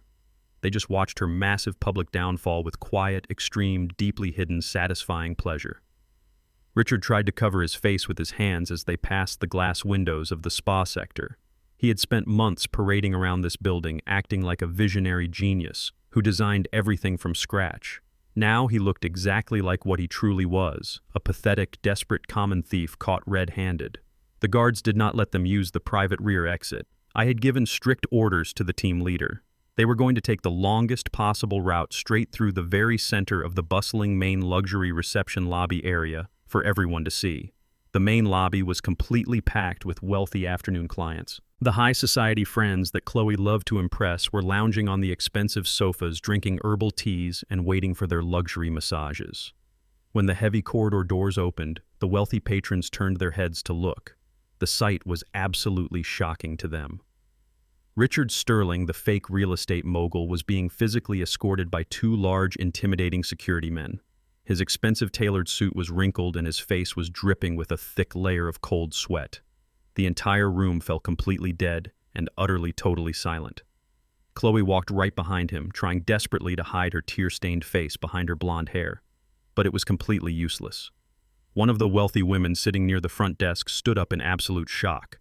Chloe, the woman, asked loudly, "What on earth is going on here? Are you being arrested today?" Chloe let out a pathetic, whimpering sound. She could not even form a single coherent sentence to defend herself. The woman who had bragged endlessly about her supreme exclusive ownership was now being thrown out like common street trash before the eyes of her peers today. Richard tried to pull his arm away from the guard. "Take your hands off me," Richard barked weakly. "I am leaving voluntarily." The guard ignored his command entirely. He maintained his iron grip and kept pushing Richard forward toward the large glass sliding doors. The entire lobby was buzzing with furious whispers. Cell phones were already coming out of expensive designer purses. People were taking pictures and recording videos of the great Richard Sterling being evicted from his own fake palace. The absolute total humiliation was recorded forever in high-definition digital memory for the whole wide world to see. They were finally pushed through the automatic sliding glass doors and out into the bright, hot afternoon sun. The guards released them on the concrete pavement right next to the main driveway. "Do not ever return to this property," the lead guard stated in a booming voice. If you step foot on this land again, you will be arrested for criminal trespassing. Richard stood on the curb, breathing heavily. He looked back at the magnificent building he thought he had completely stolen from me. He had absolutely nothing left now. His car keys were still inside the locked office upstairs. Chloe sank down onto the hard concrete curb, completely ruining her expensive white linen dress. She wrapped her arms around her knees and continued to sob loudly. There was no elegant country club brunch waiting for her today. There was only the harsh, brutal reality of the cold street. I walked slowly out of the boardroom and made my way to the front windows. I looked through the glass and watched them sitting there on the hot pavement. My money had bought the building, but my perfect patience had finally bought me true, ultimate, deeply satisfying, sweet, peaceful, lasting justice. The heavy oak doors clicked shut, leaving the boardroom completely empty except for my son and me. The loud, chaotic energy of the eviction had entirely faded away into a cold, dead silence. Julian stood alone near the far end of the long mahogany table. He looked completely shattered. His expensive designer suit was wrinkled and his shoulders were slumped forward in absolute defeat. He stared blindly at the empty leather chair where his fake aristocratic father-in-law had been sitting just a few minutes ago. The illusion of his perfect, wealthy life had completely evaporated into thin air. I did not speak to him right away. I let the heavy silence do the work. Silence forces a man to look directly into the mirror of his own absolute failures. Julian slowly raised his head and looked at the expensive glass walls of the room. He finally understood that none of this belonged to him. He had traded his birthright for a cheap imitation of high society. He had allowed his arrogant white in-laws to use him as a convenient shield to steal his own inheritance. He was never their true equal partner in this massive commercial venture. He was only their key to my bank account. When the vault finally locked, they threw him away without a single second thought. Julian slowly turned his body to face me. His eyes were completely red and swollen from crying. The arrogant young executive was completely gone now. He was just a lost little boy who had touched a hot stove and burned his hand to the bone. He took a hesitant step toward me. His hands were shaking violently at his sides. He slowly opened his mouth to speak, but only a pathetic, broken sob came out initially today. "Dad," he finally whispered quietly, his voice echoing weakly across the massive empty room. "I am so sorry, Dad. I was so incredibly stupid. I just wanted them to like me. I wanted to be part of their world. Chloe always made me feel like our family was not sophisticated enough. I wanted to prove that I could sit at their elite table and be just as successful as Richard. I did not know he was stealing the money. I swear to God, Dad, I did not know about the fake invoices or the offshore shell companies he created secretly. I just signed the papers because Chloe told me it was the right thing to do."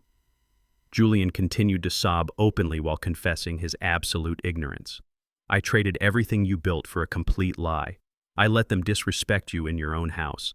I let them threaten to lock you away in a mental institution. I was too weak to stand up to them. I am a complete failure, Dad. I lost my wife and my company in a single afternoon. Please forgive me now, Dad. Please give me one more chance to make things right for our family." He took 2 more quick steps toward me and completely opened his arms. He was expecting the warm, comforting embrace of a forgiving father. He expected me to wrap my arms around his shaking shoulders and tell him that everything was going to be perfectly fine. He thought my parental love would instantly erase the massive consequences of his complete betrayal. He thought the $2 million and the legal conservatorship papers were just water under the bridge now that he was finally sorry. He immediately stepped into my personal space, expecting a hug to instantly heal his broken world. I did not move a single muscle. I stood perfectly still with my arms resting calmly at my sides. I looked directly into his desperate, crying eyes. My face remained an absolute mask of cold, unyielding stone. Julian stopped dead in his tracks. His open arms slowly dropped back down to his sides. The heavy, crushing realization hit him incredibly hard. He finally saw that the unconditional safety net he had relied on his entire life was completely gone. I was no longer the soft, forgiving father who would blindly clean up his massive, terrible messes without any strict conditions. "Apologies do not rebuild a burned house, Julian." I said, my voice perfectly flat and devoid of any soft emotion. "You did not just make a minor business mistake. You actively participated in my planned execution. You sat in that chair and watched your wife hand me legal papers that would have stripped away my basic human freedom. You were perfectly willing to let me die in a locked nursing home just so you could keep playing pretend with your fake aristocratic friends. That dark kind of profound absolute betrayal cannot be magically erased with a few pathetic crying tears. Your mother and I worked our fingers to the bone on the freezing docks of Chicago. I continued stepping closer to him until he was forced to look down at the floor. We bled for every single dollar we earned. We faced down violent men and corrupt politicians so you would never have to know what true poverty feels like. But we made a massive mistake, Julian. We made your life too incredibly easy. We gave you the heavy crown without ever making you carry the heavy stones to build the castle. You have absolutely no respect for hard work. I turned around and walked out of the massive oak doors, leaving him standing alone in the boardroom once again. I walked down the long, silent executive hallway. I stopped in front of a small wooden door marked for the janitorial staff. I opened the door and stepped into the cramped, dark supply closet. I reached past the expensive cleaning chemicals and grabbed a heavy industrial mop. I grabbed a large yellow plastic bucket.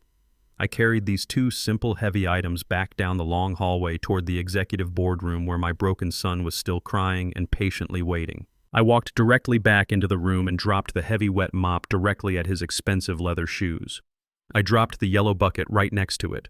The plastic handle rattled loudly against the polished mahogany floor. Julian stared down at the cleaning supplies in total, absolute confusion. He looked back up at me with wide, terrified eyes. "What is this, Dad?" he asked, his voice trembling with a fresh wave of deep panic.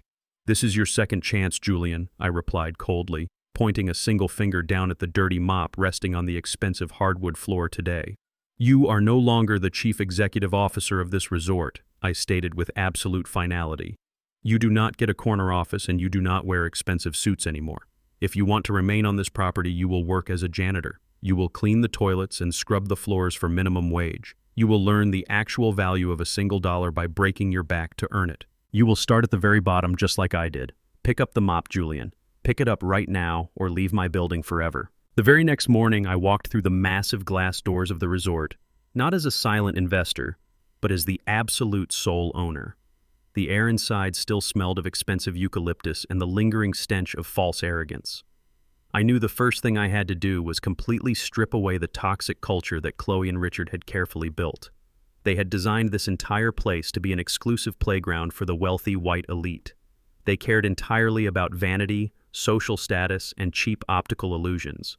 I cared only about authentic value and incredibly solid foundations. I immediately fired the entire executive board that Richard had personally installed during his brief corrupt reign. I did not give them any severance packages. I gave them exactly 1 hour to pack their expensive briefcases and leave my property. The staff Chloe had hired was a complete disaster of epic proportions. She had employed her arrogant country club friends to serve as highly paid consultants and wellness directors. They possessed absolutely no actual qualifications or practical experience. They simply walked around the resort drinking expensive herbal teas and judging the paying customers. I terminated every single one of them before noon. I gathered the remaining ground staff, the housekeepers, the cooks, and the maintenance workers in the main lobby. These were the people Chloe had treated like absolute garbage. These were the people who actually did the hard physical labor to keep the massive building running smoothly. I stood in front of them and completely restructured their entire compensation plan. I raised their hourly wages significantly and offered them full health benefits. I told them that from now on, hard work would be genuinely respected and properly rewarded. I brought in a completely new management team from my own trusted network in Chicago. I hired a brilliant black woman named Sarah to be the new general manager. She did not have a wealthy father or a fake aristocratic pedigree. She had a master's degree in hospitality and 15 years of brutal hands-on experience running massive commercial hotels. She was incredibly sharp, highly efficient, and completely immune to the fake charm of high society elites. Sarah immediately understood my exact vision for the property. We were going to completely rebrand the entire wellness resort. We stripped away the pretentious name Chloe had chosen and renamed the property the Vivian Estate. We fundamentally changed the core business model of the entire operation. Chloe and Richard had focused solely on selling overpriced memberships to people who just wanted to show off their wealth on social media. We shifted the focus to genuine holistic health and actual physical recovery. We partnered with local physical therapists and medical professionals. We opened our doors to people recovering from serious sports injuries and intensive surgeries. We replaced the ridiculous imported ceramic tiles with high-quality local materials. We stopped serving the overpriced imported champagne and started serving incredibly healthy organic meals sourced directly from local minority-owned farms. The resort stopped being a fake country club and quickly transformed into a legitimate, highly respected wellness institution. The wealthy elite friends of Chloe completely stopped coming to the resort. They were absolutely horrified that the exclusive gates had been opened to regular, hardworking people. I did not miss them at all. They were exactly the kind of toxic parasites I wanted to permanently flush out of my new business. Within just 3 short months, the Vivian estate was completely fully booked.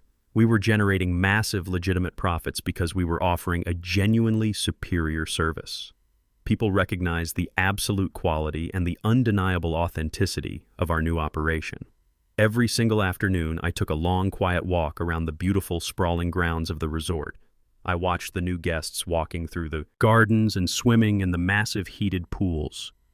The atmosphere was no longer tense and judgmental. It was incredibly peaceful and deeply healing. I often saw my son Julian during these daily walks. He was wearing a simple gray maintenance uniform, pushing a heavy cleaning cart down the long outdoor pathways. He did not look up when I walked past him. He kept his head down and focused entirely on scrubbing the stone walkways. It was a very harsh punishment, but it was the only way to save his corrupted soul.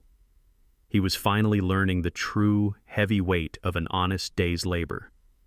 During these quiet afternoon walks, my mind always wandered back to Vivian. I thought about the tiny freezing apartment we shared in Chicago when we were young and incredibly hungry. I remembered how she would carefully count every single penny we earned from my very first delivery truck. She never asked for expensive diamond necklaces or luxury cars. She only asked for loyalty, respect, and a safe home for our family. We built our massive wealth together brick by brick through decades of absolute sheer determination and endless grueling sacrifice. When Vivian passed away, I promised her that I would always protect our legacy. I promised her that I would ensure our hard-earned wealth would never be squandered by foolishness or stolen by greedy wolves. Standing in the boardroom a few weeks ago and watching Richard try to steal everything we had built was the ultimate test of that sacred promise I had felt. Vivian's calm, steady spirit standing right beside me when I dropped that ground lease folder onto the mahogany table. She was the one who taught me how to be incredibly patient. She was the one who taught me that true power never needs to shout. I sat down on a wooden bench near the edge of the large, peaceful lake located at the back of the resort property. The warm southern breeze gently rustled the leaves of the large oak trees.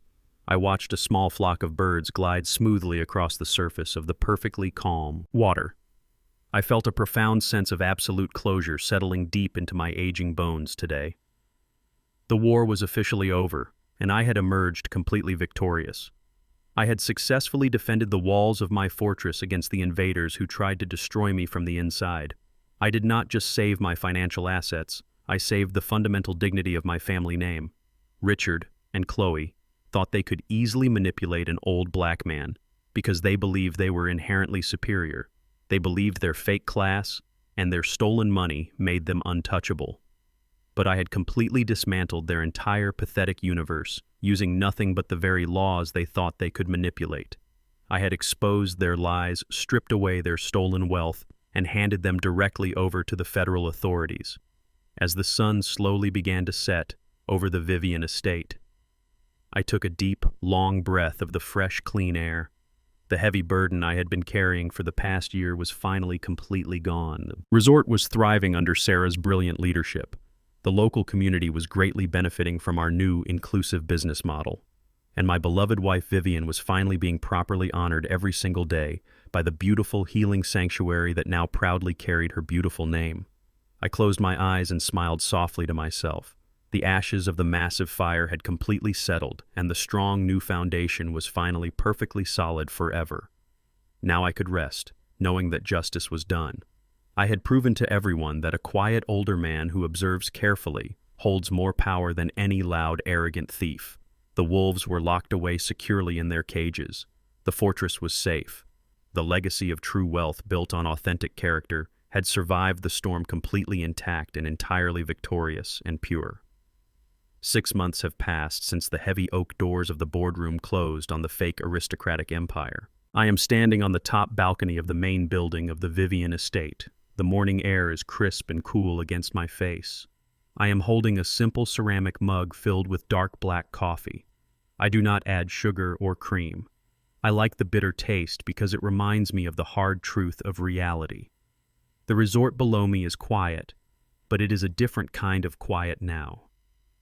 It is no longer the tense, arrogant silence of people pretending to be better than everyone else. It is the peaceful quiet of a well-run machine. The gardens are perfectly manicured and the healing pools are crystal clear. The massive financial bleeding has been stopped and the property is turning a profit. I take a slow sip of my coffee and look out over the sprawling green lawns. Justice is a strange thing.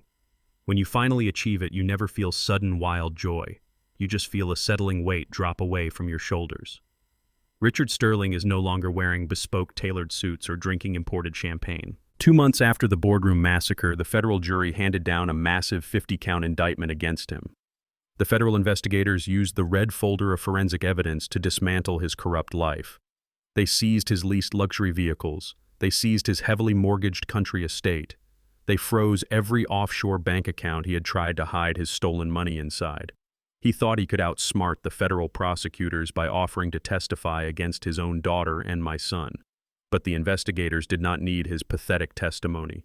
The paper trail was perfect.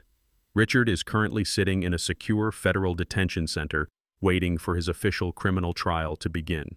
He is wearing a standard-issue orange jumpsuit and eating terrible prison food off a cheap plastic tray. He has been denied bail because the judge deemed him a massive flight risk. The wealthy friends he used to play golf with do not visit him. They do not send him letters. They have erased his name from their high society circles. He is alone, locked in a concrete cell, with nothing but the memory of his greed. Chloe experienced a brutal fall from her fake aristocratic pedestal. When the holding company seized the resort assets, we legally froze her corporate accounts and revoked her fraudulent salary. Because her father was federally indicted, their family credit lines were destroyed overnight. The luxury car she bought with my stolen money was repossessed from the parking lot of her apartment complex. She was forced to face the harsh reality of the real world without stolen money to protect her. Chloe works at a retail clothing store inside a crowded local shopping mall. She stands on her feet for 8 hours a day, folding cheap cotton shirts and dealing with rude customers. She earns the legal minimum wage. She takes the bus to work every morning because she can no longer afford a personal vehicle. The wealthy women she used to drink expensive mimosas with stopped answering her phone calls. When they see her working at the mall, they turn their heads and walk in the opposite direction. She is learning the painful lesson that her elite status was fake. Her value was tied to the stolen money she threw around. Now that the money is gone, she is invisible to the world she desperately worshipped.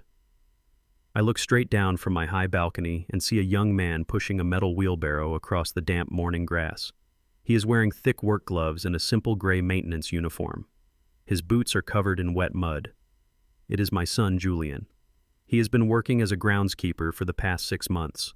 He arrives at the property every morning before the sun comes up. He pulls weeds, he plants heavy bushes, and he scrubs the stone pathways until his hands are blistered and raw. I did not give him any special treatment. He clocks in and he clocks out just like every other manual laborer on the payroll. He earns exactly the same minimum wage as the rest of the entry-level maintenance staff. He rents a small cheap apartment on the wrong side of the city and he pays for his groceries using the small paycheck he earns with his own physical sweat.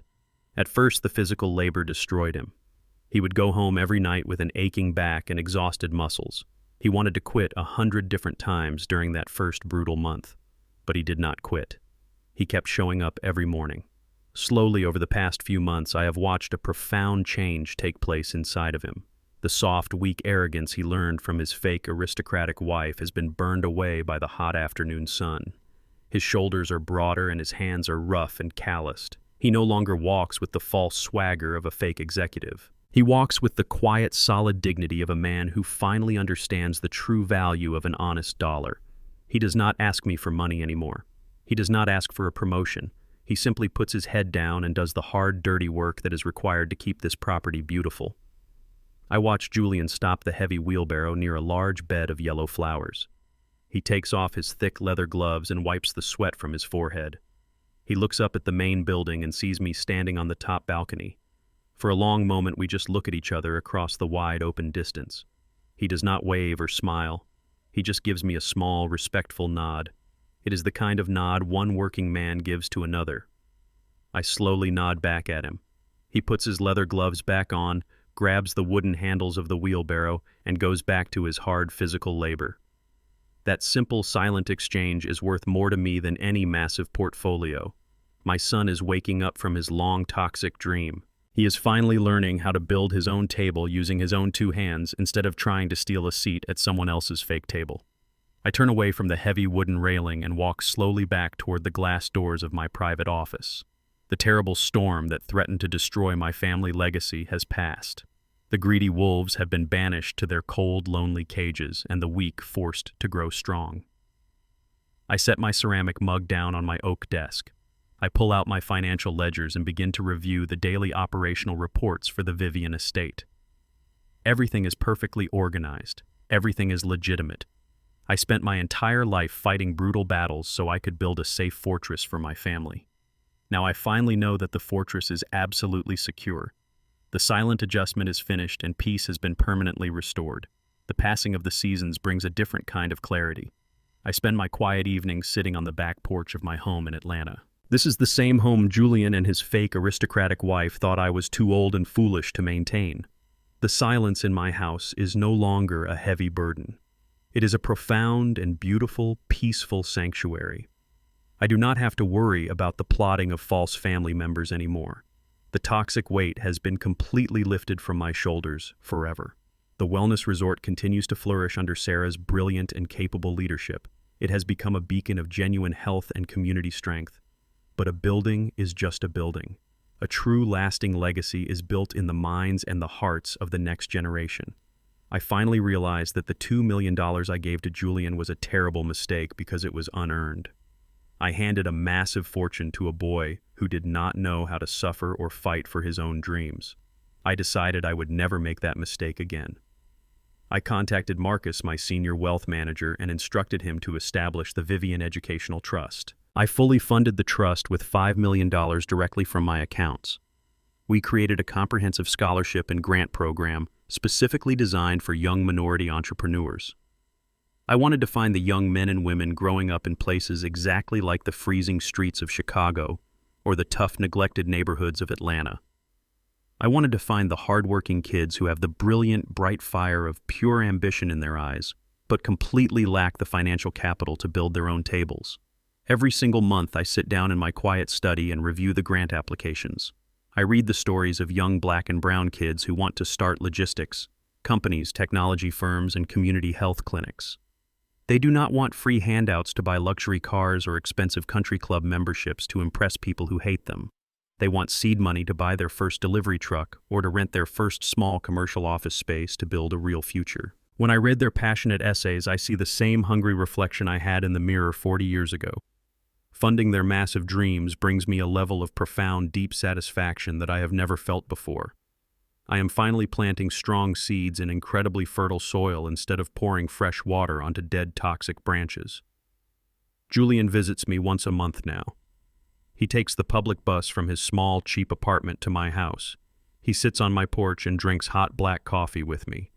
He looks tired from the long hours of manual labor, but his eyes are finally clear.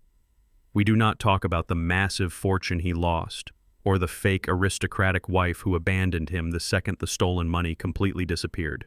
We talk about the very simple things in life. We talk about the hard physical work he is doing at the resort every single day. We talk about the changing weather and the beautiful old memories of his late mother, Vivian. He is slowly learning how to be a real strong man. It is a very painful and incredibly slow process, but I finally have genuine hope for his future again. I had to completely break his world in order to save his actual living soul. It was the absolute hardest thing a loving father could ever do, but it was the only legitimate way to truly save his life from total destruction. The dark storm is completely over now. The wide sky is incredibly clear, and the future of my family legacy is finally perfectly secure. What did this ordeal teach me? I learned that money can buy a building, but it cannot buy loyalty, and it certainly cannot buy class. The greatest mistake you can make as a parent is mistaking your child's entitlement for ambition. I spent my life building a table so my son could sit and eat, only to watch him invite thieves to steal the plates. Kindness without boundaries is simply a vulnerability waiting to be exploited. Let them underestimate you. Let them think your silence is weakness. Because when the time comes, a true chess player does not flip the board. They simply own the ground the board sits on. Thank you for listening to my story today.